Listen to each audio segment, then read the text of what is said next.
ನಮಸ್ಕಾರ.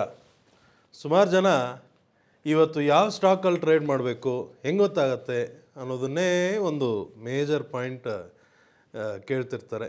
ನಮ್ಮ ಈ dynamic super power trading workshop ಇದ್ರ ಬಗ್ಗೆ ತಿಳ್ಕೊಳ್ಳೋವಾಗಲೂ ಸುಮಾರು ಜನ ಈ ಪ್ರಶ್ನೆನ ಮೇಯ್ನಾಗಿ ಕೇಳ್ತಾರೆ. ಈ ಸಿಸ್ಟಮಲ್ಲಿ ನಮಗೆ ಯಾವ ಸ್ಟಾಕ್ ಟ್ರೇಡ್ ಮಾಡಬೇಕು ಅಂತ ಹೆಂಗೆ ಗೊತ್ತಾಗುತ್ತೆ, ಅದೇ ಹೇಳುತ್ತಾ, ಡೀಟೇಲ್ಸ್ ಕೊಡುತ್ತಾ, ಹೇಗೆ ಅಂತ. ಅದಕ್ಕೆ ನಾನು ಹೇಳ್ತಿರ್ತೀನಿ, ಡೈನಮಿಕ್ ಸಿಸ್ಟಮಲ್ಲಿ ಒಂದು ಫೆಸಿಲಿಟಿ ಇದೆ. ಆ ಫೆಸಿಲಿಟಿಯಲ್ಲಿ ಡೈಲಿ ಸಾಯಂಕಾಲ ಒಂದು ರಿಪೋರ್ಟ್ ಕೊಡುತ್ತೆ. ಆ ರಿಪೋರ್ಟಲ್ಲಿ ನಮಗೆ ನಾಳೆಗೆ ಯಾವ್ಯಾವ ಸ್ಟಾಕು ಹೊಸದಾಗಿ ಬೈಯಿಂಗ್ ಆಪರ್ಚುನಿಟಿ ಅಥವಾ ಸೆಲ್ಲಿಂಗ್ ಆಪರ್ಚುನಿಟಿ ಕೊಟ್ಟಿದೆ ಅಂತ ಸಾಯಂಕಾಲ ನಮಗೆ ಅದರಲ್ಲಿ ಲಿಸ್ಟ್ ಸಿಕ್ಬಿಡುತ್ತೆ. ಓಕೆ, ಸೊ ಆ ಲಿಸ್ಟ್ ಪ್ರಕಾರ ನಾವು ಟ್ರೇಡ್ ಮಾಡ್ಕೊಂಡು ಹೋಗ್ತೀವಿ. ಇನ್ನೊಂದು ಡೈನಮಿಕ್ ಲೈವಲ್ಲಿ ಆ ಒಂದು ಫೆಸಿಲಿಟಿ ಇವಾಗಿಲ್ಲ. ನಮಗೆ ಯಾವ ಸ್ಕ್ರಿಪ್ಟ್ ಬೇಕೋ ನಾವು ಅದನ್ನು ಸೆಲೆಕ್ಟ್ ಮಾಡಿಕೊಂಡ್ರೆ ಆ ಸ್ಕ್ರಿಪ್ಟಲ್ಲಿ ಏನು ಟ್ರೇಡ್ ಮಾಡಬೇಕು ಅನ್ನೋದು ಅದು ಹೇಳುತ್ತೆ. Okay, but dynamic system, dynamic live ಎರಡೂ ಇದ್ದರೆ ಡಬಲ್ ಬೆನಿಫಿಟ್. ಏನಕ್ಕೆ? ಡೈನಮಿಕ್ ಸಿಸ್ಟಮಲ್ಲಿ ಆಲ್ರೆಡಿ ಲಿಸ್ಟ್ ಕೊಟ್ಬಿಡುತ್ತೆ ಯಾವ್ಯಾವ ಸ್ಟಾಕು ಅಂತ. ಅದನ್ನು ನೋಡಿಕೊಂಡು ಅದೇ ಸ್ಕ್ರಿಪ್ಟ್ಸನ್ನು ನಾವು ಲೈವಲ್ಲೂ ಚೆಕ್ ಮಾಡ್ಬೋದಲ್ವ. ಓಕೆ, ಸೊ ಈ ಥರ ಇರುತ್ತೆ. ಬಟ್ ಇದೆಲ್ಲ ನಮ್ಮಲ್ಲಿ ಇದೆ, ನಮ್ಮ ಸಾಫ್ಟ್ವೇರಲ್ಲಿ ಈ ಫೆಸಿಲಿಟಿ ಎಲ್ಲ ಇದೆ, ನೀವು ಬಂದು ದಯವಿಟ್ಟು ತೊಗೊಳ್ಳಿ ಅಂದ್ಬಿಟ್ಟು ಹೇಳಕ್ಕೆ ಬರ್ತಾ ಇಲ್ಲ. ಓಕೆ, ಡೈಲಿ ಯಾವ ಸ್ಕ್ರಿಪ್ಟ್ ಟ್ರೇಡ್ ಮಾಡಬೇಕು ಅನ್ನೋದು ಐಡೆಂಟಿಫೈ ಮಾಡೋದಕ್ಕೆ ಈ ಡೈನಮಿಕ್ ಸಿಸ್ಟಮಲ್ಲಿ ಒಂದು ಜಾಗ ಇದೆ. ಸುಮಾರು ಜನ ನೀವು ಬೇರೆದೆಲ್ಲ ಫಾಲೋ ಮಾಡೋದು, ನಿಮಗೂ ಅದರಲ್ಲೂ ಬೇರೆ ಥರ ಪ್ರೋಗ್ರಾಮ್ ಸೆಟ್ ಮಾಡ್ಕೊಂಡಿರ್ತಾರೆ. ಅದರಲ್ಲೂ ನಿಮಗೆ ಆ ಒಂದು ಸ್ಟಾಕ್ ಸೆಲೆಕ್ಷನ್ಗೆ ಕ್ಲಾರಿಟಿ ಇರ್ಬೋದು, ಸೊಲ್ಯೂಷನ್ ಇರ್ಬೋದು. ಬಟ್ ನಾನೇನು ಹೇಳೋದಂದರೆ, ಯಾವ ಸ್ಟಾಕ್ ಟ್ರೇಡ್ ಮಾಡಬೇಕು ಅಂತ ಗೊತ್ತಾಗ್ಬಿಟ್ರೆ ದುಡ್ಡು ಮಾಡೋಕ್ಕಾಗತ್ತಾ? ನನ್ನ ಪ್ರಶ್ನೆ ಇದು. ನಾಳೆಗೆ ಯಾವ ಸ್ಟಾಕ್ ಟ್ರೇಡ್ ಮಾಡಬೇಕು ಅಂತ ನಿಮಗೆ ಗೊತ್ತಾಗೋಯ್ತು ಅಂದರೆ ದುಡ್ಡು ಮಾಡೋಕ್ಕಾಗತ್ತಾ? ಅಥವಾ ಯಾವುದೇ ಸ್ಟಾಕ್ ಇರಲಿ ಅದರಲ್ಲಿ ಏನು ಟ್ರೇಡ್ ಮಾಡಬೇಕು ಅಂತ ಕ್ಲಾರಿಟಿ ಇದ್ದರೆ ದುಡ್ಡು ಮಾಡೋಕ್ಕಾಗತ್ತಾ? ಇದು ಎರಡರಲ್ಲಿ ಯಾವುದಿರಬೇಕು ನಿಮಗೆ ಆ್ಯಸ್ ಎ ಟ್ರೇಡರ್? ಸ್ವಲ್ಪ ಯೋಚನೆ ಮಾಡಿ ಅಲ್ವಾ. ಸೊ ಈ ವಿಷಯನ ನಿಮಗೆ ತುಂಬ ಕ್ಲಾರಿಟಿಯಿಂದ ಎಕ್ಸ್ಪ್ಲೈನ್ ಮಾಡೋದಕ್ಕೆ ನಮ್ಮ ಡೈನಮಿಕ್ ಸಿಸ್ಟಮಲ್ಲಿ ಇವತ್ತು 16ನೇ ತಾರೀಕು ನಾನು ಈ ವಿಡಿಯೋ ಮಾಡ್ತಿದ್ದೀನಿ. 14ನೇ ತಾರೀಕು ಮಾರ್ಕೆಟ್ ಮುಗಿದ ಮೇಲೆ ಬಂದಿರೋಂಥ ರಿಪೋರ್ಟಲ್ಲಿ ನ್ಯೂ ಬೈ ಸೆಲ್ ರಿಪೋರ್ಟ್ ಅಂತ ಕರಿತೀವಿ. New by cell dynamic report ಅಂತ. ಇದರಲ್ಲಿ ಯಾವ್ಯಾವ ಸ್ಟಾಕಲ್ಲಿ ನ್ಯೂ ಬೈ ಅಥವಾ ನ್ಯೂ ಸೆಲ್ ಬಂದಿದೆ ಅಂತ ಈ ಲಿಸ್ಟ್ ನೋಡ್ತಿರೋವಾಗ ಅದಾನಿ ಪೋರ್ಟ್ಸ್ ಅನ್ನೋ ಒಂದು ಸ್ಟಾಕ್, ಅದರಲ್ಲಿ ನ್ಯೂ ಸೆಲ್ಲಿಂಗ್ ಆಪರ್ಚುನಿಟಿ ಅಂದ್ಬಿಟ್ಟು ಈ ಲಿಸ್ಟಲ್ಲಿ ಬಂದಿದೆ. ಸುಮಾರು ಬೇರೆದೆಲ್ಲ ಕೂಡ ಇದೆ. ನಾನೊಂದು F&O ಸ್ಟಾಕ್ ಪಿಕ್ ಮಾಡೋಣ ಅಂದ್ಬಿಟ್ಟು ನೋಡಿದಾಗ ಅದಾನಿ ಪೋರ್ಟ್ಸ್ ಅನ್ನೋದು ಒಂದಿದೆ. ಸೊ ನ್ಯೂ ಸೆಲ್ ಆಪರ್ಚುನಿಟಿ ಬಂದುಬಿಟ್ಟಿದೆ, ನಾಳೆ ಸೆಲ್ ಮಾಡಿಬಿಡೋಣ ಅಂದ್ಬಿಟ್ಟು ಈ ಲೆಕ್ಕದಲ್ಲಿ ನೋಡಿದ್ರೆ ನಿಮಗೆ ಕ್ಲಾರಿಟಿ ಸಿಗೋದಿಲ್ಲ. ಓಕೆ, ನಮ್ಮ ಡೈನಮಿಕ್ ಮೆಂಬರ್ಸೇ ಈ ವಿಡಿಯೋ ನೋಡ್ತಿದ್ರೆ, ಹೊಸದಾಗಿ ಜಾಯ್ನ್ ಆಗಿರೋಂಥ ಡೈನಮಿಕ್ ಮೆಂಬರ್ಸೇ ಈ ವಿಡಿಯೋ ನೋಡ್ತಿದ್ರೆ, ಅವ್ರಿಗೆ ಇದೊಂದು ಈ ವಿಡಿಯೋ ಮುಖಾಂತರ ಒಂದು ಟ್ರೈನಿಂಗ್ ಅಂತಲೇ ತಿಳ್ಕೊಳ್ಳಿ. ಓಕೆ, ಆಲ್ರೆಡಿ ಹಳಬರು ಇದ್ದಿದ್ರೆ ಅವ್ರಿಗೆ ಗೊತ್ತಾಗ್ಬಿಡುತ್ತೆ. ಓಕೆ, ಅದು ನಾನು ಜಾಸ್ತಿ ಹೇಳೋ ಅವಶ್ಯಕತೆ ಇಲ್ಲ. ಬಟ್ ಹೊಸಬರು ಈ ವಿಡಿಯೋ ನೋಡ್ತಿರೋವಾಗ ನಿಮ್ಗೇನು ಹೇಳೋಕ್ಕೆ ಇಷ್ಟಪಡ್ತೀನಿ ಅಂದರೆ, ಈ ಡೈನಮಿಕ್ ಸಿಸ್ಟಮ್ ಆಗಲಿ ಡೈನಮಿಕ್ ಲೈವಲ್ಲಿ ಬರೀ ಒಂದು ಬೈ ಸಿಗ್ನಲ್ ಸೆಲ್ ಸಿಗ್ನಲ್ ಮಾತ್ರ ಅಲ್ಲ, ಇದರಲ್ಲಿ ಬೇರೆ ಅಡಿಷ್ನಲ್ ಇನ್ಫಾರ್ಮೇಷನು ಬರುತ್ತೆ. ಬೈ ಸಿಗ್ನಲ್ ಬಂದಾಗ ಆ ಬೈ ಆಪರ್ಚುನಿಟಿ ನಾನು ಬೈ ಮಾಡಬೇಕಾ ಬೇಡವಾ? ಸೆಲ್ ಸಿಗ್ನಲ್ ಬಂದಾಗ ಸೆಲ್ ಮಾಡಬೇಕಾ ಬೇಡವಾ? ಇದನ್ನು ಚೆಕ್ ಮಾಡಿಕೊಂಡು ನಾವು ಟ್ರೇಡ್ ಮಾಡ್ತೀವಿ. ಓಕೆ, ಸೊ ಇದನ್ನು ಚೆಕ್ ಮಾಡಿಕೊಂಡು ಟ್ರೇಡ್ ಮಾಡೋದ್ರ ಬಗ್ಗೆ ಬರಬೇಕು ಅಂದರೆ ನಾನು ಇನ್ನೊಂದು ಪಾಯಿಂಟ್ ಕನ್ವೆ ಮಾಡ್ತೀನಿ, ಬಟ್ ಲೇಟರ್ ಆನ್ ಸ್ಟೇಜಲ್ಲಿ ಕನ್ವೆ ಮಾಡ್ತೀನಿ. ಬಟ್ ಫಸ್ಟ್ ಈ ಒಂದು ಸ್ಟಾಕಲ್ಲಿ ಬಂದಿರೋಂಥ ಹೊಸ ಟ್ರೇಡ್ ಆಪರ್ಚುನಿಟಿ ಬಗ್ಗೆ ಸ್ವಲ್ಪ ಕ್ಲಾರಿಟಿ ತೊಗೊಳ್ಳೋಣ. ಓಕೆ, ಸೊ ನಾರ್ಮಲಾಗಿ ನಾವು ಯಾವುದೇ ಸ್ಟಾಕ್ ನೋಡುವಾಗ ಅದರಲ್ಲಿ ಹೊಸ ಸಿಗ್ನಲ್ ಬಂದಿದೆ ಅಂದರೆ ನಾವು ಅದನ್ನು ಈ ಡೈನಮಿಕ್ ಸಿಸ್ಟಮ್ ಮುಖಾಂತರ ಅದನ್ನು ಒಂದು ಚಾರ್ಟಲ್ಲೂ ನೋಡ್ಬೋದು, ಅದನ್ನು ಒಂದು ರಿಪೋರ್ಟಲ್ಲೂ ನೋಡ್ಬೋದು. ರಿಪೋರ್ಟಲ್ಲಿ already sell signal new sell ಅಂದ್ಬಿಟ್ಟು ತೋರಿಸ್ಬಿಟ್ಟಿದೆ. ಓಕೆ, ಬಟ್ ಚಾರ್ಟಲ್ಲಿ ನೋಡುವಾಗ ನಾವೇನು ಮಾಡ್ತೀವಿ, ಈ ಡೈನಮಿಕ್ ಸಿಸ್ಟಮಲ್ಲಿ ನಾನು ಈ dynamic super power trading workshop join ಆಗೋ ಅಷ್ಟು ಮೆಂಬರ್ಸ್ಗೂ ಹೇಳ್ತಿರ್ತೀನಿ, ಬಿಗಿನಿಂಗಲ್ಲೇ ಈ ಪಾಯಿಂಟನ್ನು ಕನ್ವೆ ಮಾಡ್ತೀನಿ. ಈ dynamic super power trading workshop 22-23ನೇ ತಾರೀಕು ಫೆಬ್ರವರಿಗಿದೆ. ಓಕೆ, ಆ ಒಂದು ಇನ್ಫಾರ್ಮೇಷನ್ನು ಕೊಟ್ಬಿಡ್ತೀನಿ. ಓಕೆ, ನಾನು ತುಂಬ ಸ್ಟ್ರೈಟ್ ಫಾರ್ವರ್ಡಾಗಿ ಹೇಳ್ತೀನಿ. ಏನಪ್ಪ ಅಂದರೆ, ಇದು ಪ್ರಾಪರ್ ಬಿಸ್ನೆಸ್ಸೇ, ಚಾರಿಟಿ ವರ್ಕ್ ಅಂತೂ ಮಾಡ್ತಾ ಇಲ್ಲ. ಬಟ್ ಮಾಡೋ ಬಿಸ್ನೆಸ್ಸಲ್ಲಿ ಸ್ವಲ್ಪ ಕ್ಲಾರಿಟಿಯಿಂದ ಮಾಡ್ತೀವಿ, ಬರೋ ಒಂದು ಎಥಿಕ್ಸ್ ಇಟ್ಕೊಂಡು ಮಾಡ್ತೀವಿ. ಓಕೆ, ಸೊ ಆ ಲೆಕ್ಕದಲ್ಲಿ ಈ ವಿಡಿಯೋ ಮುಖಾಂತರ ನೀವು ಜಾಯ್ನ್ ಆಗಬೇಕು ಬೇಡ ಅಂತ ಇನ್ನೂ ಯೋಚನೆ ಮಾಡ್ತಿರೋಕ್ಕೆ ಮುಂಚೆನೇ ಸುಮಾರು ಟ್ರೈನಿಂಗಲ್ಲಿ ಬರಬೇಕಾಗಿರೋಂಥ ಪಾಯಿಂಟ್ಸ್ ಎಲ್ಲ ಈ ವಿಡಿಯೋ ಮುಖಾಂತರ ಆಲ್ರೆಡಿ ನಾನು ಕನ್ವೆ ಮಾಡಿಬಿಡ್ತಿರ್ತೀನಿ. ಓಕೆ, ಸೊ ಆ ಲೆಕ್ಕದಲ್ಲಿ ನೀವು ಆಲ್ರೆಡಿ 50% ಟ್ರೈನ್ ಆಗಿಬಿಟ್ಟೆ ಆಮೇಲೆ ಬರ್ತೀರಾ ಹಂಗೆ ನೋಡೋಕ್ಕೆ ಹೋದರೆ. ಸೊ ಮೊದಲೇ ಕ್ಲಾರಿಟಿ ಇದ್ದಾಗ ನಿಮಗೆ ಡೆಸಿಷನ್ ಮೇಕಿಂಗು ಈಸಿ ಇರುತ್ತೆ. ಸುಮ್ಮನೆ ಬ್ಲೈಂಡಾಗಿ ಬಂದು ಜಾಯ್ನ್ ಆಗಿಬಿಡಿ, ಅದು ಬಂದ್ಬಿಟ್ಟು ತಪ್ಪು. ಓಕೆ, ನಾನೇನೋ ವೀಡಿಯೋ ಮಾಡಿಬಿಟ್ಟು ಇದರಲ್ಲಿ ಇಷ್ಟು ಪ್ರಾಫಿಟ್ ಬರುತ್ತೆ ಅಷ್ಟು ಪ್ರಾಫಿಟ್ ಬಂದಿದೆ ಅಂತೆಲ್ಲ ಹೇಳ್ಬಿಟ್ರೆ ಅದನ್ನೆಲ್ಲ ನಂಬ್ಕೊಂಡು ಬಂದು ಜಾಯ್ನ್ ಆಗಿಬಿಡಿ. ಓಕೆ, ನಾನು ಅದೇ ಹೇಳ್ತಿದ್ದೀನಲ್ಲ, ಈ ಸಿಸ್ಟಮಲ್ಲಿ ಬರೀ ಬೈ ಸಿಗ್ನಲ್ ಸೆಲ್ ಸಿಗ್ನಲ್ ಮಾತ್ರ ಅಲ್ಲ, ಈ ಎಂಟೈರ್ ಡೈನಮಿಕ್ ಸಿಸ್ಟಮಲ್ಲಿ ಟೋಟಲ್ 7 ಫೀಚರ್ಸ್ ಇದೆ. 7 ಫೀಚರ್ಸ್ ಏನೆಲ್ಲ ಫೀಚರ್ಸ್ ಅಂದ್ಬಿಟ್ಟು ನಾನು ಅದು ಟ್ರೈನಿಂಗಲ್ಲೇ ತಿಳಿಸ್ತೀವಿ ಬಿಡಿ. ಬಟ್ ಈ 7 ಫೀಚರ್ಸ್ ಏನಕ್ಕಪ್ಪ ಅಂದರೆ ಮಾರ್ಕೆಟ್ ಮೂವ್ಮೆಂಟ್ನ ಅರ್ಥ ಮಾಡ್ಕೊಳ್ಳೋದಕ್ಕೆ. ಓಕೆ, ಆ ಮಾರ್ಕೆಟ್ ಮೂವ್ಮೆಂಟಲ್ಲಿ ಮೇಯ್ನ್ ನಮಗೆ ಏನು ಅರ್ಥ ಆಗಬೇಕು ಅಂದರೆ ಎಲ್ಲಿಂದ ಪ್ರೈಸ್ ಟರ್ನ್ ಆಗ್ತಿದೆ, ಎಲ್ಲಿಂದ ಪ್ರೈಸ್ ಟರ್ನ್ ಆಗ್ತಿದೆ. ಓಕೆ, ಇಲ್ಲಿಂದ ಟರ್ನ್ ಆಗಿ ಮೇಲೆ ಹೋಗೋವಾಗ ಈ ಅಪ್ ಮೂವ್ಮೆಂಟಲ್ಲಿ ಸ್ಟ್ರೆಂತ್ ಏನಿದೆ, ಅಲ್ಲಿಂದ ಪ್ರೈಸ್ ಟರ್ನ್ ಆಗಿ ಡೌನ್ ಬರೋವಾಗ ಅಲ್ಲಿ ಸ್ಟ್ರೆಂತ್ ಏನಿದೆ, ಈ ಸ್ಟ್ರೆಂತ್ ಮೇಲೆ ಡಿಪೆಂಡ್ ಆಗುತ್ತೆ ಆ ಮೂವ್ಮೆಂಟ್ ಎಷ್ಟು ದೊಡ್ಡದು ಆಗುತ್ತೆ.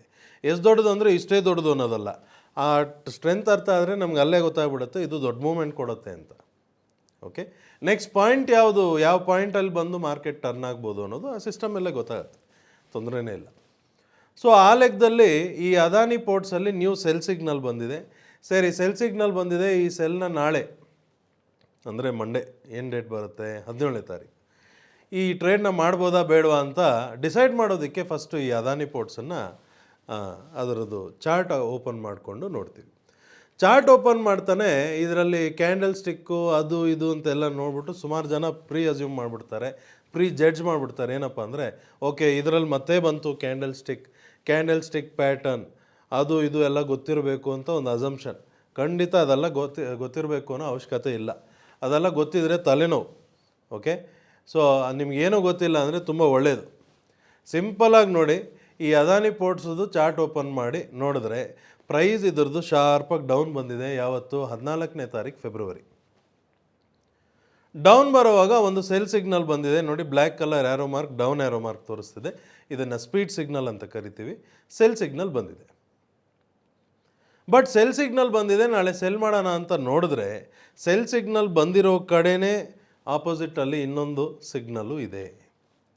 ಓಕೆ, ಸೊ ಈ ಡೈನಮಿಕ್ ಸಿಗ್ನಲ್ ಕೆಳಗಡೆ ಬಂದಿರೋದು, ಈ ಸಿಗ್ನಲ್ ಅರ್ಥ ಏನಪ್ಪ ಅಂದರೆ ಇಲ್ಲಿಂದ ಪ್ರೈಸ್ ಟರ್ನ್ ಆಗಬಹುದು ಅನ್ನೋದು ಅರ್ಥ. ಓಕೆ, ಪ್ರೈಸ್ ಡೌನ್ ಬರ್ತಾ ಇದೆ, ಕೆಳಗಡೆ ಒಂದು ಸಿಗ್ನಲ್ ಕೊಡ್ತಿದೆ, ಇಲ್ಲಿಂದ ಪ್ರೈಸ್ ಟರ್ನ್ ಆಗ್ಬೋದು ಅಂತ. ಸೊ ಇವಾಗ ಇಷ್ಟೇ ಇನ್ಫಾರ್ಮೇಷನ್ ಇಟ್ಕೊಂಡು ನೀವು ಹೇಳಿ, ನೀವು ಇದನ್ನು ನೋಡಿದಾಗ ನಿಮ್ಗೆ ಇಷ್ಟೇ ಕ್ಲಾರಿಟಿ ಇದ್ದರೆ ಮಂಡೇ ಟ್ರೇಡ್ ಮಾಡೋದಕ್ಕೆ ನಿಮ್ಮ ಡಿಸಿಷನ್ ಏನಿರುತ್ತೆ. ಸಿಗ್ನಲ್ ಸೆಲ್ ಬಂದಿದೆ, ಜೊತೆಲಿ ಅಡಿಷ್ನಲ್ ಇನ್ನೊಂದು ಸಿಗ್ನಲ್ಲು ಇದೆ ಕೆಳಗಡೆ. ನೀವು ನಾಳೆ ಟ್ರೇಡ್ ಮಾಡ್ತೀರಾ ಮಾಡಲ್ವಾ, ಏನು ನಿಮ್ಮ ಡೆಸಿಷನ್? ನಾವಿಲ್ಲಿ ನಮ್ಮ ಡೈನಮಿಕ್ ಮೆಂಬರ್ಸ್ ಏನು ಮಾಡ್ತೀವಿ ಅಂದರೆ ಸೆಲ್ ಸಿಗ್ನಲ್ ಬಂದಿದೆ, ಸೆಲ್ ಬರೋವಾಗಲೇ ಬೇರೆ ಯಾವುದೋ ಅಡ್ಡ ಬಂದಿದೆ, ನಾವು ಈ ಸೆಲ್ ಮಾಡೋದಿಲ್ಲ, ಈ ಸೆಲ್ನ ನಾವು ಮಾಡೋದಿಲ್ಲ ಅಂದಮೇಲೆ ಏನಕ್ಕೆ ಮಾಡೋದಿಲ್ಲ? ಪ್ರೈಸ್ ಇಲ್ಲಿಂದ ಟರ್ನ್ ಆಗಬಹುದು.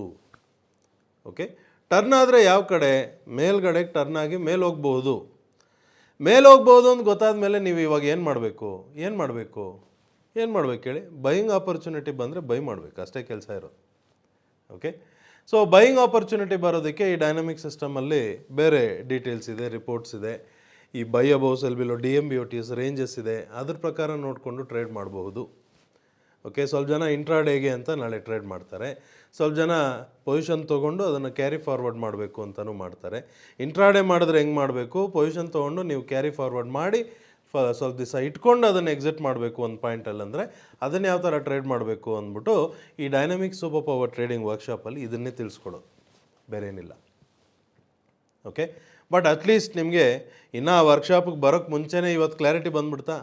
ಸಿಗ್ನಲ್ಸ್ ಎಲ್ಲೇ ಇದ್ರೂ ಆ ಟ್ರೇಡ್ ಮಾಡಬೇಕಾ ಬೇಡವಾ ಅನ್ನೋದು ಅಲ್ಲೇ ಗೊತ್ತಾಗೋಗುತ್ತೆ. ಓಕೆ, ಸರಿ, ಇವಾಗ ಇಲ್ಲಿಂದ ಟರ್ನ್ ಆಗುತ್ತೆ, ಬೈ ಮಾಡ್ಬೋದಾ ಅನ್ನೋದು ಬೈಯಿಂಗ್ ಬಗ್ಗೆನೂ ಕ್ಲಾರಿಟಿ ಇರಬೇಕಲ್ಲ, ಹೌದಲ್ವಾ? ಈ ಅಪ್ ಮೂಮೆಂಟಿಗೆ ಸ್ಟ್ರೆಂತ್ ಇದೆಯಾ, ನಿಜವಾಗ್ಲೂ ಪ್ರೈಸ್ ಮೇಲೆ ಹೋಗೋದಂತ ಕ್ಲಾರಿಟಿ ಇದೆಯಾ ಅನ್ನೋದನ್ನು ಚೆಕ್ ಮಾಡೋಣ ಅಂತ ನೋಡಿದ್ರೆ, ಫಸ್ಟ್ ಆಫ್ ಆಲ್ ಪ್ರೈಸ್ ಏನಾಗಿದೆ ಅನ್ನೋದನ್ನು ಅರ್ಥ ಮಾಡ್ಕೊಳ್ಳೋಣ. ಕಂಟಿನ್ಯೂಸ್ ಡೌನ್ ಮೂಮೆಂಟ್ ಆಗಿದೆ. ಡೌನ್ ಮೂಮೆಂಟ್ ಆಗ್ತಿರುವಾಗ ಕೆಳಗಡೆ ಒಂದು ಡೈನಮಿಕ್ ಮೇಜರ್ ಸಿಗ್ನಲ್ ಆಲ್ರೆಡಿ ಬಂದ್ಬಿಟ್ಟಿದೆ. ಯಾವಾಗ? ಜಾನ್ವರಿ ಮಂತಲ್ಲೇ. ಓಕೆ, ಆ ಜಾನ್ವರಿ ಮಂತಲ್ಲೇ ಕೆಳಗಡೆ ಒಂದು ಡೈನಮಿಕ್ ಮೇಜರ್ ಸಿಗ್ನಲ್ ಬಂದಾಗ ಇದಕ್ಕೆ ಸ್ಟ್ರೆಂತ್ ಯಾವ ಕಡೆಗಿದೆ? ಮೇಲ್ಗಡೆಗಿದೆ. ಮೇಲ್ಗಡೆಗೆ ಸ್ಟ್ರೆಂತ್ ಇರೋವಾಗ ಈ ಪ್ರೈಸ್ ಏನು ಮಾಡಿದೆ ಅಂದರೆ ಪ್ರೈಸ್ ಮೇಲೋಗಿ ತಿರ್ಗಾ ಡೌನ್ ಬಂದಿದೆ. ಓಕೆ, ಡೌನ್ ಬಂದು ಈ ಒಂದು ಜಾಗದಲ್ಲಿ ತಿರ್ಗಾ ಟರ್ನ್ ಆಗೋದಕ್ಕೆ ರೆಡಿ ಆಗ್ತಾಯಿದೆ. ಈ ಡೈನಮಿಕ್ ಮೇಜರ್ ಸಿಗ್ನಲ್ ಇಲ್ಲಿರೋದ್ರಿಂದ ಈ ಅಪ್ ಮೂಮೆಂಟ್ಗೆ ಸ್ಟ್ರೆಂತ್ ಜಾಸ್ತಿ ಸಿಗುತ್ತೆ, ಹೌದಲ್ವಾ? ಸೊ ನಾನಿವಾಗ ಏನು ಮಾಡಬೇಕು, ಒಂದು ಬೈಯಿಂಗ್ ಆಪರ್ಚುನಿಟಿ ಸಿಗ್ತಾ ಬೈ ಮಾಡೋಣ. ಸೆಲ್ ಅಂತೂ ಇದನ್ನು ಮಾಡೋದಿಲ್ಲ ನಾಳೆಗೆ. ಕ್ಲಾರಿಟಿ ಆಗೋಯ್ತಾ? ನೋಡಿ, ಯಾವ ನ್ಯೂಸು ನೋಡಿಲ್ಲ, ಯಾವ ಇನ್ಫಾರ್ಮೇಷನ್ನು ನೋಡಿಲ್ಲ, ಇನ್ನೊಬ್ಬರು ಒಪಿನಿಯನ್ ತೊಗೊಳ್ಳೋ ಅವಶ್ಯಕತೆ ಇಲ್ಲ, ಹೌದಲ್ವಾ? ಇನ್ನೊಬ್ರು ಯಾರಾದ್ರು ಒಪಿನಿಯನ್ ಕೊಡೋಕೆ ಬಂದರೆ ದಯವಿಟ್ಟು ಬಾಯಿ ಮುಚ್ಕೊಂಡು ಆಚೆ ಹೋಗಿ ಅಂದ್ಬಿಟ್ಟು ಓಪನಾಗಿ ಹೇಳ್ಬಿಡ್ಬೋದು, ಹೌದಲ್ವಾ? ಯಾಕಂದರೆ ನಮಗಿರೋ ಕ್ಲಾರಿಟಿ ಸಾಕು. ಇರೋ ಕ್ಲಾರಿಟಿ ಇಟ್ಕೊಂಡು ನಮ್ಮ ಪಾಟಿಗೆ ನಾವೇನೋ ಮಾಡ್ಕೊತೀವಿ, ನಮ್ಮ ಕೈಲಾದಷ್ಟು ನಾವು ದುಡ್ಕೊತೀವಿ. ಇವ್ರು ಎಕ್ಸ್ಟ್ರಾ ಹೇಳಿ ಅದನ್ನು ಇದರಲ್ಲಿ ಮಿಕ್ಸ್ ಮಾಡಿ ಕನ್ಫ್ಯೂಸ್ ಮಾಡಿಕೊಂಡು ಇಲ್ಲದೇದೆಲ್ಲ ಯೋಚನೆ ಮಾಡಿ ಅಲ್ಲಿ ಯಾಕೆ ಹೋಗಿ ಕನ್ಫ್ಯೂಸ್ ಮಾಡ್ಕೊಂಡು ತಲೆ ಕೆಡಿಸ್ಕೊಳ್ಳೋದು, ಅದೆಲ್ಲ ಬೇಡ. ನಮ್ಗೆ ಎಷ್ಟು ಕ್ಲಾರಿಟಿ ಇದೆಯೋ ಅಷ್ಟೇ ಮಾಡೋಣ. ಕ್ಲಿಯರ್ ಅಲ್ವಾ? ಓಕೆ, ಸೊ ಇದ್ರ ಜೊತೇಲಿ ಇವಾಗ ಡೈನಮಿಕ್ ಲೈವ್ ಇದ್ರ ಜೊತೇಲಿ ಇದು ಬಿಟ್ಟರೆ ಇನ್ನೂ ಏನು ಬೆನಿಫಿಟ್ಟು? ಡೈನಮಿಕ್ ಲೈವಲ್ಲಿ ಏನು ಹೇಳ್ತಿದೆ ಅಂದರೆ ಪ್ರೈಸ್ ಆಲ್ರೆಡಿ ಡೌನ್ ಬಂದಿದೆ. ಡೌನ್ ಬರ್ತಿರೋ ಕೆಳಗಡೆ ಒಂದು ಡೈನಮಿಕ್ ಸಿಗ್ನಲ್ ಬಂದಿದೆ. ಆ ಸಿಗ್ನಲ್ದು ಸ್ಟ್ರೆಂತು C4 ಇದೆ. ಸೊ ಇಲ್ಲಿಂದ ಪ್ರೈಸ್ ಟರ್ನ್ ಆಗೋ ಚಾನ್ಸಸ್ ಇದೆ, ರೆಡಿಯಾಗಿರಿ ಅಂತ ಲೈವ್ ಮಾರ್ಕೆಟಲ್ಲಿ ಆಲ್ರೆಡಿ ಅದು ನಮಗೆ ಫ್ರೈಡೇ ಹೌದು 14th ಫೆಬ್ರವರಿ ಲೈವ್ ಮಾರ್ಕೆಟಲ್ಲೇ ಕೆಳಗಡೆ ಸಿಗ್ನಲ್ ಕೊಟ್ಬಿಡ್ತು, ಇಲ್ಲಿಂದ ರೆಡಿಯಾಗಿ. ಅಂದರೆ ಏನರ್ಥ, ಪ್ರೀವಿಯಸ್ ಆಗಿ ಶಾರ್ಟ್ ಮಾಡಿರೋರು ಆಲ್ರೆಡಿ ಡೈನಮಿಕ್ ಲೈವಲ್ಲಿ ಮೊದಲೇ ಸೆಲ್ಲಿಂಗ್ ಆಪರ್ಚುನಿಟಿ ಸಿಕ್ಬಿಟ್ಟಿರುತ್ತೆ ಟಾಪಲ್ಲಿ. ಅಲ್ಲಿ ಸೆಲ್ ಮಾಡಿರೋರು ಈ ಬಾಟಮಲ್ಲಿ ಪ್ರಾಫಿಟ್ ಸೆಕ್ಯೂರ್ ಮಾಡಿ, ಪ್ರಾಫಿಟ್ ಲಾಕ್ ಮಾಡಿ, ಟರ್ನ್ ಆಗಕ್ಕೆ ರೆಡಿ ಆಯಿತು ಅಂದ್ಬಿಟ್ಟು ಲೈವ್ ಮಾರ್ಕೆಟಲ್ಲಿ ಸಿಗ್ನಲ್ ಕೊಡ್ತಿದೆ ಡೈನಮಿಕ್ ಲೈವ್. ಓಕೆ, ಡೈನಮಿಕ್ ಸಿಸ್ಟಮಲ್ಲಿ ಏನಪ್ಪ ಅಂದರೆ ಅದು ಡೌನ್ ಬರೋಗೆ ಈ ಪಾಯಿಂಟಿಗೆ ಬಂದರೆ ಇಲ್ಲಿಂದ ಟರ್ನ್ ಆಗ್ಬೋದು ಅಂತ ಅದು ಒಂದು ದಿವಸ ಮುಂಚೆನೇ, ಅಂದರೆ ಫ್ರೈಡೇ ಆಗಿರೋ ಮೂಮೆಂಟ್ಗೆ ಥರ್ಸ್ಡೇನೇ ಗೊತ್ತಾಗಿರುತ್ತೆ ನಮಗೆ ನೆಕ್ಸ್ಟ್ ಈ ಪಾಯಿಂಟ್ ಅಂತ. ಅದರಲ್ಲೂ ಸೆಲ್ಲಿಂಗ್ ಆಪರ್ಚುನಿಟಿ ಮಾಡಿರ್ತಾರೆ ಸುಮಾರು ಜನ, ಅಲ್ಲಿ ಪ್ರಾಫಿಟ್ ಬುಕ್ಕಿಂಗ್ ಮಾಡಿರ್ತಾರೆ. ಓಕೆ, ಇವಾಗ ಬೆನಿಫಿಟ್ ಏನಪ್ಪ ಅಂದರೆ ಈ ಡೈನಮಿಕ್ ಸಿಸ್ಟಮ್, ಡೈನಮಿಕ್ ಲೈವ್ ಎರಡೂ ನಿಮ್ಮ ಹತ್ರ ಇದ್ದಾಗ ಇದು ಡಬಲ್ ಬೆನಿಫಿಟ್. ಏನಕ್ಕೆ ಡಬಲ್ ಬೆನಿಫಿಟ್ ಅಂದರೆ ಡೌನ್ ಬಂದಿದೆ, ಸೆಲ್ಲಿಂಗ್ ಆಪರ್ಚುನಿಟಿ ಬಂದಿದ್ದರೆ ಸೆಲ್ ಮಾಡಬಾರ್ದು, ಪ್ರೈಸ್ ಟರ್ನ್ ಆಗೋ ಚಾನ್ಸಸ್ ಇದೆ ಅನ್ನೋದು ಕ್ಲಾರಿಟಿ ಸಿಕ್ಬಿಡ್ತು. ಟರ್ನ್ ಆಗೋದಕ್ಕೆ ಕೆಳಗಡೆ ಒಂದು ಡೈನಮಿಕ್ ಮೇಜರ್ ಸಿಗ್ನಲ್ ಬೇರೆ ಬಂದಿದೆ ಹಿಂದಿನ ತಿಂಗಳು, ಅದು ಬೇರೆ ಸ್ಟ್ರೆಂತ್ ಕೊಡುತ್ತೆ. ಇವಾಗ ನಮಗೆ ಬೇಕಾಗಿರೋದು ಒಂದು ಬೈಯಿಂಗ್ ಆಪರ್ಚುನಿಟಿ. ಬೈ ಮಾಡೋದಕ್ಕೆ ಒಂದು ಸಿಗ್ನಲ್ ಬೇಕು. ಓಕೆ, ಆ ಡೈನಮಿಕ್ ಸಿಸ್ಟಮಲ್ಲೂ ನಿಮ್ಗೆ ಅದರದ್ದು ರಿಪೋರ್ಟಲ್ಲಿ ಸಿಕ್ಬಿಡತ್ತೆ ಎಲ್ಲಿ ಬೈ ಮಾಡ್ಬೋದು ಅಂತ. ಡೈನಮಿಕ್ ಲೈವ್ ಇರೋರು ಲೈವ್ ಮಾರ್ಕೆಟಲ್ಲಿ ಸ್ವಲ್ಪ ಕಾಯ್ತಾ ಇರಿ, ಅದು ಪ್ರೈಸ್ ಮೂಮೆಂಟ್ ಆಗ್ತಿರೋವಾಗ ಅಲ್ಲೆಲ್ಲೋ ಬೈ ಕಾಲ್ ಆಪ್ಷನ್ ನೌ ಅಂತ ಬರೆದಿರುತ್ತೆ. ಓಕೆ, ಸೊ ಆ ಜಾಗದಲ್ಲಿ ನಾವು ಬೈ ಮಾಡೋಣ. ಬೈ ಮಾಡಿದ್ಮೇಲೆ ಅದೆಲ್ಲೋ ಒಂದು ಪಾಯಿಂಟ್ಗೆ ಈ ಎಕ್ಸಿಟ್ ಕಾಲ್ ಆಪ್ಷನ್ ನೌ ಅಂತ ಅದೇ ಹೇಳುತ್ತೆ, ಅಲ್ಲಿ ಎಕ್ಸಿಟ್ ಮಾಡ್ಕೊಂಡು ಆಚೆ ಬರೋಣ. ಇನ್ನೂ ಟ್ರೇಡ್ ಮಾಡಿಲ್ಲ, ನಾಳೆ ಏನು ಮಾರ್ಕೆಟ್ ಮೂಮೆಂಟ್ ಆಗುತ್ತೋ ನಮಗೆ ಗೊತ್ತಿಲ್ಲ. ಬಟ್ ನಾಳೆ ನಾನು ಏನು ಟ್ರೇಡ್ ಮಾಡಬೇಕು ಅನ್ನೋ ಕ್ಲಾರಿಟಿ ನಾನು ಇವತ್ತೇ ಕ್ಲಾರಿಟಿ ಇಟ್ಕೊಂಡು ಕೂತಿದ್ದೀನ. ಇವಾಗ ನಾನು ನಿಮ್ಮ ಹತ್ರ ಏನು ಮಾತಾಡಿದ್ದೀನಿ ಡೀಟೇಲ್, ಇದನ್ನು ನಾನು ಬರೆದಿಟ್ಕೊಂಡು ಕೂತ್ಕೋಬೋದಲ್ಲ. ನಾಳೆ ಈ ಸಿಗ್ನಲ್ ಬಂದರೆ ಬೈ ಮಾಡೋಣ, ಬೈ ಮಾಡಿದ್ಮೇಲೆ ನೆಕ್ಸ್ಟ್ ಈ ಪಾಯಿಂಟ್ ಬಂದರೆ ಎಕ್ಸಿಟ್ ಮಾಡೋಣ. ಬರೆದಿಟ್ಬಿಟ್ಟು ಏನು ಬರೆದಿದ್ದೀರೋ ಇದನ್ನು ಮಾತ್ರ ನೋಡ್ಕೊಂಡು ನಾಳೆ ಎಕ್ಸಿಕ್ಯೂಟ್ ಮಾಡಿ, ಅಷ್ಟೇ ಕೆಲಸ. ಕರೆಕ್ಟ್ ಅಲ್ವಾ? ಓಕೆ, ಸೊ ಇಷ್ಟೆಲ್ಲ ನಾನು ಎಕ್ಸ್ಪ್ಲೈನ್ ಮಾಡ್ತಿರುವಾಗ ಹೀಗೆ ಯಾರೋ ಒಬ್ರು ಕೇಳಿದ್ರು, ಅಂದರೆ ಕೊನೆಯಲ್ಲಿ ನಾಳೆ ಟ್ರೇಡ್ ಮಾಡೋಕ್ಕೆ ಮುಂಚೆ ನಾವು ಹಿಂದಿನ ದಿವಸನೇ ಕೂತ್ಕೊಂಡು ಎಲ್ಲ ಅನಲೈಸ್ ಮಾಡಬೇಕಾ? ಮತ್ತೆ ಎಲ್ಲಿಂದ ಬಂತಪ್ಪ ಅನಾಲಿಸಿಸ್ಸು ಅಂತ ನಾನು ಶಾಕ್ ಆಗಿಬಿಟ್ಟೆ. ಅನಲೈಸ್ ಮಾಡೋಂಥದ್ದೆಲ್ಲ ಏನೂ ಇಲ್ಲ ಇಲ್ಲಿ. ಅನಲೈಸ್ ಮಾಡಬೇಕು ಅಂತ ನೀವು ಅಂದ್ಕೊಂಡು ಏನಾದರೂ ಅನಾಲಿಸಿಸ್ ಮಾಡ್ಕೊಂಡು ಕೂತ್ಕೊಂಡ್ರು ಅಂದರೆ ಟೈಮ್ ವೇಸ್ಟ್ ಆಗಿಬಿಡತ್ತೆ. ಟೈಮ್ ವೇಸ್ಟ್ ಆದರೆ ಲೈಫ್ ವೇಸ್ಟ್ ಆಗುತ್ತೆ, ಜ್ಞಾಪಕ ಇಟ್ಕೊಳ್ಳಿ. ಓಕೆ, ಅನಲೈಸ್ ಎಲ್ಲ ಏನಿಲ್ಲ. ಅಲ್ಲಿ ಸೆಲ್ ಸಿಗ್ನಲ್ ಬಂದಿದೆ, ಸೆಲ್ ಮಾಡೋಣ ಬೇಡವಾ ಅಂತ ನಾವು ಅದನ್ನು ಚಾರ್ಟಲ್ಲಿ ಆ ಡೈನಮಿಕ್ ಸಿಸ್ಟಮ್ ಅದರಲ್ಲಿರೋಂಥ 7 ಫೀಚರ್ಸ್ ಎಲ್ಲದನ್ನೂ ಆ್ಯಡ್ ಮಾಡಿಕೊಂಡು ಒಂದು ಸತಿ ನೋಡಿದ್ವಿ. ಇಲ್ಲ ಅಡ್ಡ ಇದೆ, ಇದು ಸೆಲ್ ಮಾಡಬಾರ್ದು ಅಂತ ಕ್ಲೀನಾಗಿ ಕಾಣಿಸ್ಬಿಡ್ತು. ಸೆಲ್ ಮಾಡಬಾರ್ದು ಅಂದರೆ ಟರ್ನ್ ಆಗುತ್ತೆ, ಮೇಲೆ ಹೋಗೋದು, ಬೈ ಮಾಡಬೇಕು ಅನ್ನೋದು ಕ್ಲಾರಿಟಿ ಸಿಕ್ಬಿಡ್ತು. ಬೈ ಮಾಡೋದು ಎಲ್ಲಿ ಅಂತ ಆ ರಿಪೋರ್ಟಲ್ಲಿ ನಂಬರ್ಸ್ ಕೊಡುತ್ತೆ, ನಂಬರ್ ಬರೆದಿಟ್ಕೊಳ್ಳಿ, ನಾಳೆ ಯಾವ ನಂಬರ್ ಬಂದರೆ ಬೈ ಮಾಡಬೇಕು ಅಂತ ಬೈ ಮಾಡಿ. ಬೈ ಮಾಡಿದ್ಮೇಲೆ ನೆಕ್ಸ್ಟ್ ಯಾವ ಪಾಯಿಂಟಿಗೆ ಬಂದರೆ ಎಕ್ಸಿಟ್ ಮಾಡಬೇಕು ಅನ್ನೋದು ಅದು ನಂಬರ್ ಇರುತ್ತೆ.